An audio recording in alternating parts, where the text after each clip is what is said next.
to the NBA Coast to Coast podcast brought to you by thelines.com. I'm your host, Nate Weitzer, flying solo here today on the East Coast. Josh Lander under the weather a bit. We're all kind of running on fumes here towards the end of the regular season in the NBA, and it is tough to make some money here, but got some good best bets here. 2 picks from games I believe I can rely on. Coincidentally, 2 picks from the same games in the player props. That's up in a separate video. Like and subscribe to the page so you'll see when these videos come out each and every weekday through the regular season into the playoffs, when we will have much more reliable information. But we got a 6-game slate, here on a Thursday as we head towards the NCAA Final Four and everything else this weekend, final week of the NBA regular season. But let's get right into it with the best bets. Biggest game of the night is the Dubs at Lakers, and I will take the Warriors plus 1.5 or on the money line, depending what your best value is. They're 0-3 against the Lakers this season. There's the angle, you ain't beaten us 4 times. There's the angle, now we have Jimmy Butler. Granted, the Lakers have Luka, but I'm far more concerned about their defense than I was in the previous 3 matchups, where they were able to force Steph into being a volume shooter, and in a very inefficient one at that. 104 offensive rating in the 3 losses to the Lakers. I think took 35 field goal attempts to get his 37 points last time out. Now the Warriors are playing far more balanced basketball. Because they have that second creator in Jimmy, who's been an elite facilitator. They have Pods playing very well. They might also have Kuminga back in this matchup.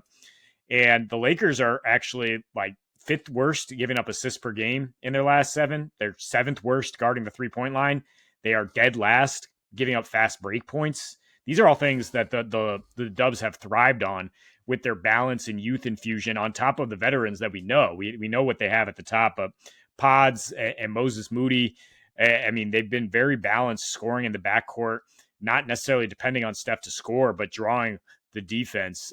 And that should probably open things up for Jimmy tonight. Interestingly, Jimmy's Miami Heat are 5-0. Were 5-0. He is no longer. Remember, they beat LeBron 5 times in a row since losing to them in the finals, and the last couple were not even close. Like, Jimmy came to play, the Heat came to play, whatnot. So he's going to be a key factor here, guarding LeBron, scoring against this team that's just very vulnerable on the interior. They're 28th in defensive rating in the last 7 are the Lakers, and yeah, they slowed it down and beat the Houston Rockets in a clutch game that had playoff implications. And the Warriors are just a completely different animal. Like, they're not going to be at all perturbed by a slow down playoff style 4th quarter because of what's at stake here. That's probably what we're going to get. The Lakers were able to beat the Pacers in that type of game very, very narrowly. They were able to beat the Rockets, like I'm saying.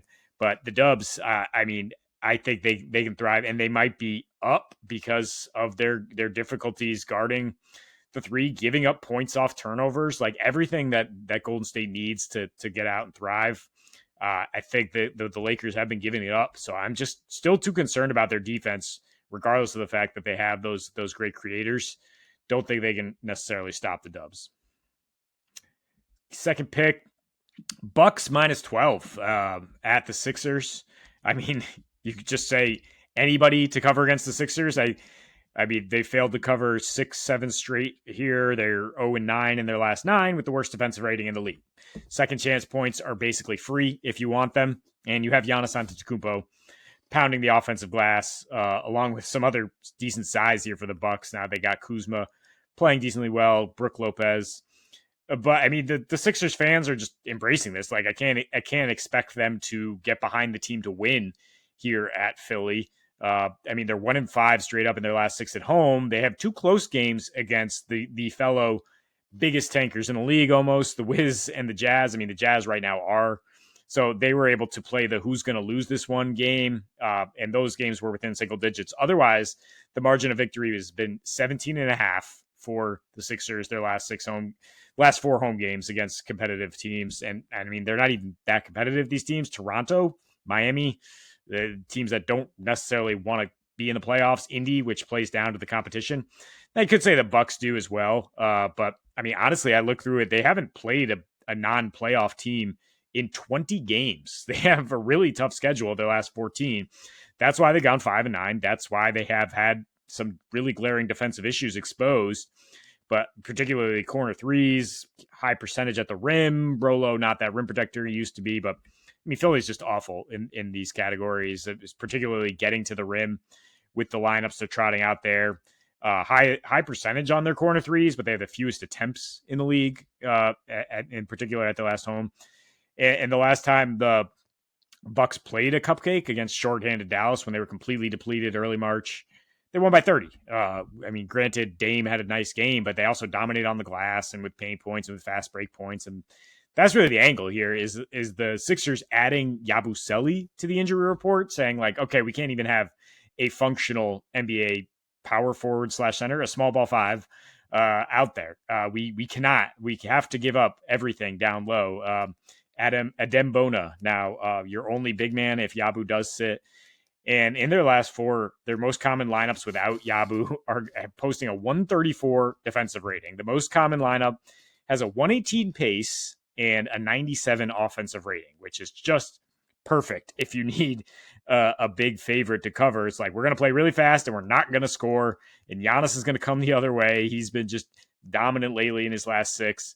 Lonnie Walker's just shooting the lights whatever the opposite is of shooting very well. He is a tank master. He will miss a ton of shots. Milwaukee should go the other way.